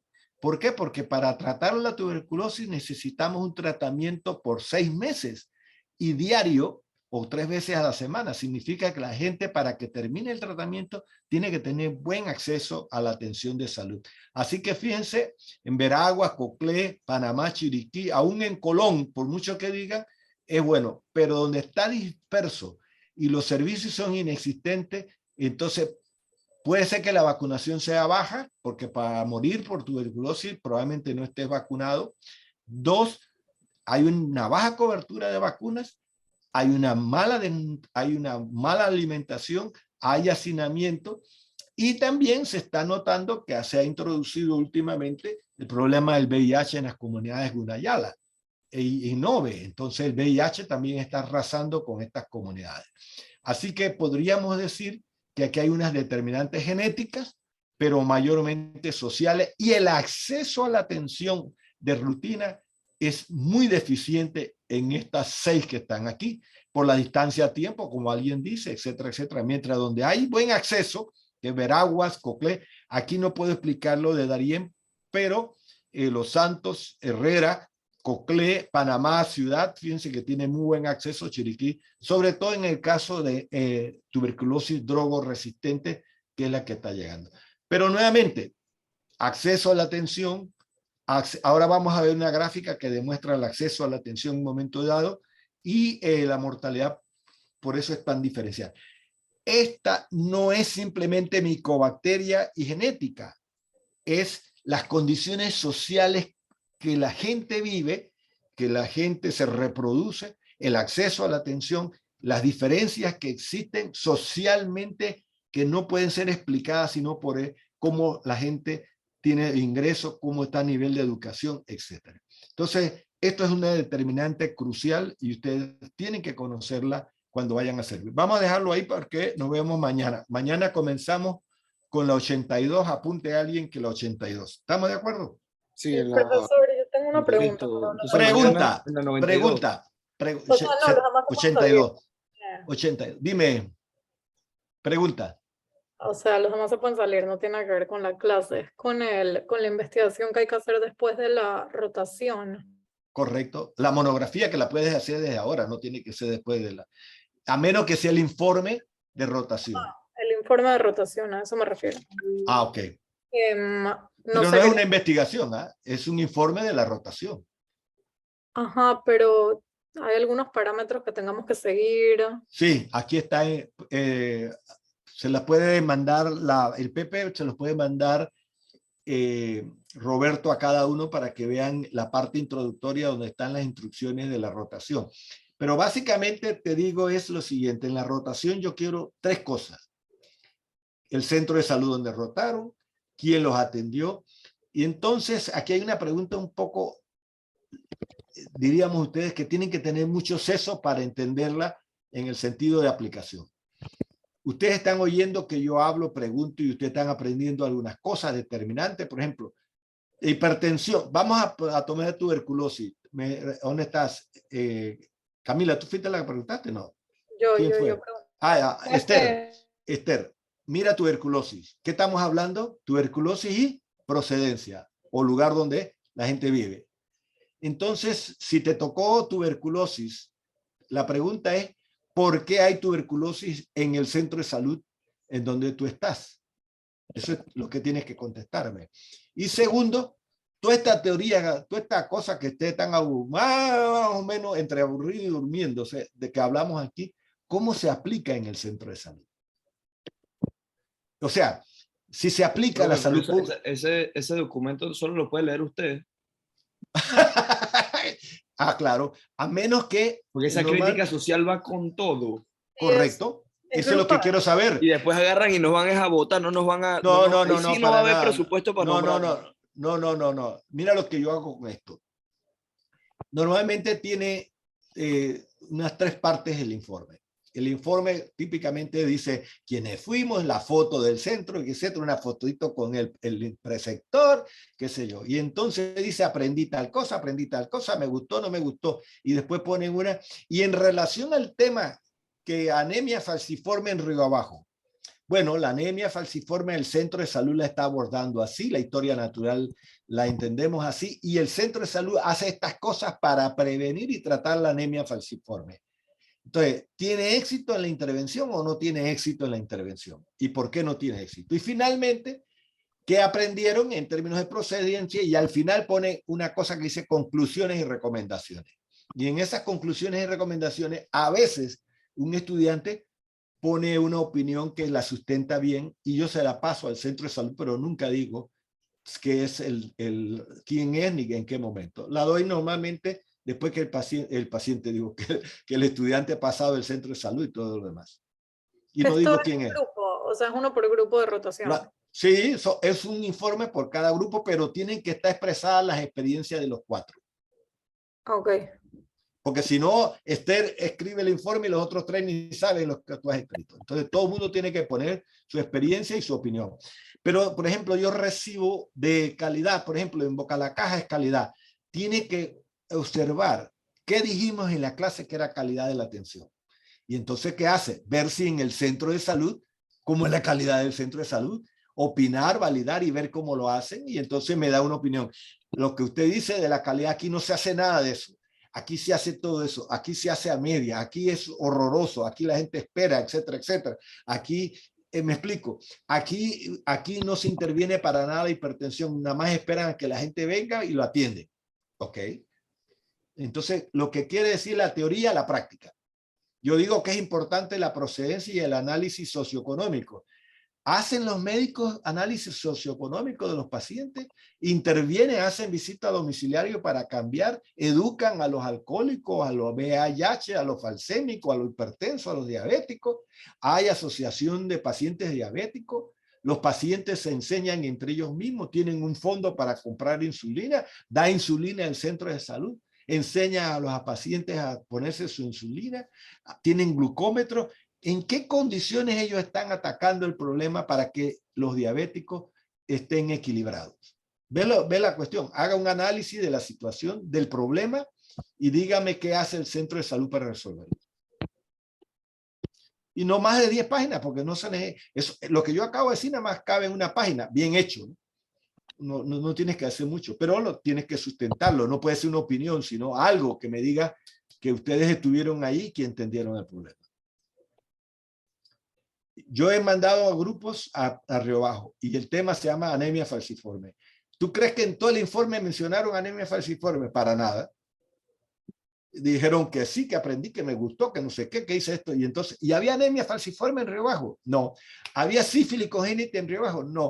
¿Había gonorrea en Río Bajo? No. ¿Enfermedades de transmisión sexual? No. ¿Hay un programa de control de enfermedades de transmisión sexual en Río Bajo? Sí, no. ¿Es exitoso? ¿Qué opina usted del programa? ¿Es eficaz? ¿No es Acuérdense, salud pública lo que quiere es reducir la carga de enfermedad en la población. ¿Reduce la carga?